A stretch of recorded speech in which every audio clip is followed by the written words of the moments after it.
Our next coaster is found in Germany, and it has a unique feature none of the others has. It travels from city to city. We caught up with it in Cologne. The 5-loop Olympia looping bar. Manufactured by the Wieland Schwarzkopf Company of Munich.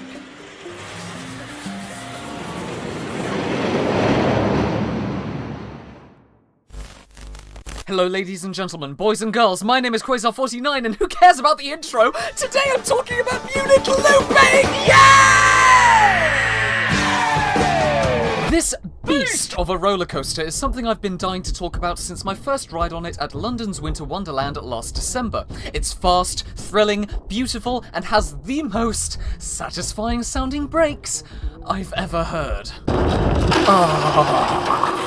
Welcome to another entry in the discussion log, everyone, and let's get into why I believe everybody needs to ride Munich Looping.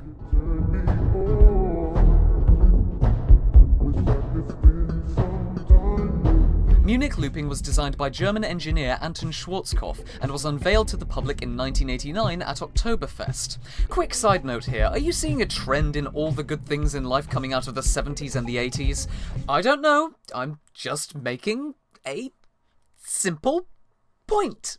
Anyway, it was opened up, the first riders stepped aboard, and for the next 30 years it would continue to amaze enthusiasts and first-timers alike, with its iconic 5-coloured loops, intense drops, and over 4,000 feet of track. As someone who was too nervous to go on a KMG afterburner a few months prior, I was seriously considering my life choices after sitting down and the staff locked me in. I recommend if you're going on the ride to try and sit up as much as possible so the staff don't pin you down into the seat, because once those things are down, they are locked in that position until you get back into the station. But still, I don't think I've ever thought about it before, but the restraints and trains look really good. They scream vintage when you see them for the first time, and as soon as I stepped into the station, which was empty on the day of my first ride, I knew that I was going to be obsessed with this for a while. As a fan of the 1970s and 80s, the upkept, outdated look of the station, the trains, and just everything was so fantastic to see. Although that doesn't mean it was unsafe. I often talk about how much I love things that are bad or on the brink of being unsafe, purely because you can tell that they've been operating for so long, it's time to stop. But Munich Looping, on the other hand, has all the sounds, looks, and feels of an old coaster, but none of the safety hazards.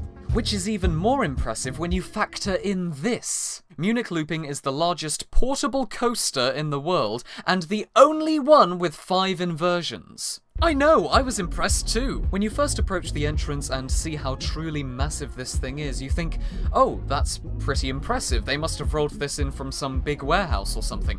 But no, the owners travel all over with this thing. It's mainly based in Germany, where it attends carnivals, but if the thought of this 110-foot-high monster touring a country isn't enough, since 2016 it's been a staple in London's Hyde Park Winter Wonderland, which is how myself and a ton of other enthusiasts have been introduced and subsequently became obsessed with this coaster. Enough flipping said.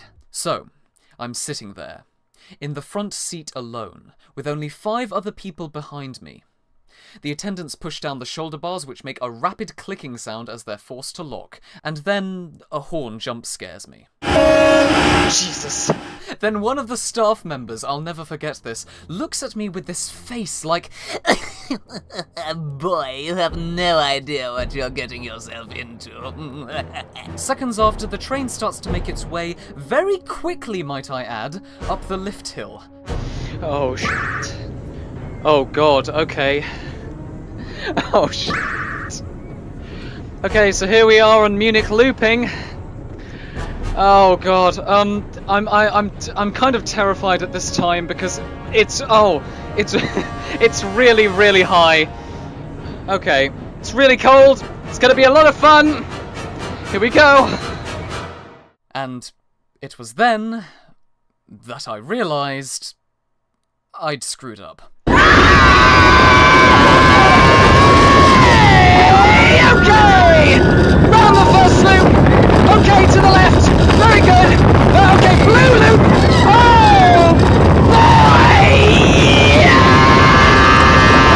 Boy! So, yeah, the first time I went on it I was fearing for my life, but that's because this was one of the first major coasters I've ever been on. As someone who lives in the UK, we don't exactly have parks dotted all over the place like those of you do in the US. So, for those of us who live many hours away from any kind of theme park, we have to bear with either seaside amusements, a long drive, or nothing at all. At least, that's how it goes where I am. So, contrary to your expectations, I haven't been to Alton Towers yet, or Drayton Manor, or Legoland, or Blackpool, or Chessington, none of it. So, maybe it's more impressive that I've made what I have, considering what little I've seen firsthand, but that's not what we're talking about. We're talking about the moment I decided it was now or never and stepped aboard Munich Looping because, to be honest, I probably wouldn't get on something this big again until next December. So, after my first ride was over, I exited the station on the opposite side to where I entered and passed under the lift hill.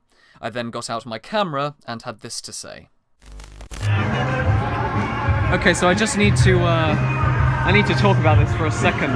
Apologies for the shaky quality and the phone. I am filming this on an iPhone 6, so not exactly going to be the best of the best, and it's freezing cold, so excuse me. But, my god, if Munich Looping isn't the greatest coaster ever, I don't know what is. That first drop is simply insane. Going into the first loop, it's even crazier. But, yeah, I mean, as my first major coaster, it's quite the thing. Haunted Mansion was an absolute drivel. It was just absolutely painful. A couple of okay effects in there. You got a member of the crew who's jump scaring people at the end. But Munich Looping is the best. I've got to say, it's everything you want in a coaster. I then went on it 8 more times after that during my week-long visit, and I absolutely adored every second of it. So, while there are many portable coasters out there that simply shouldn't exist, and as I continue to search for those contraptions, I need to bear in mind that once a year, there'll be a place where I can go and see something that truly redefines the meaning of travelling rides. Something that I encourage all coaster enthusiasts and even non-thrill seekers to work up the courage to ride next. Because, seriously, if I, a person who couldn't get on a KMG Afterburner a few months earlier, could manage to sit in the front row seat of a train that would soon be plummeting 99 feet downwards, I'm sure you can too. And that's why I think everybody needs to ride Munich Looping. Or Olympia Looping? Seriously, can they pick a name already? And the Employee of the Week this week is... Love is my fave 8 for being a fantastic cheerleader at the Funhouse for the Red Team. Thanks for watching, everyone. Before I go, I want to show off some great fan art done by Piplup Cupcake. I just love seeing your creations, so if you have a photo or some type of work that you want to be shown off, then just tweet it to me at QuazarCT. Anyway, see you later. I've got to go and prepare the March update.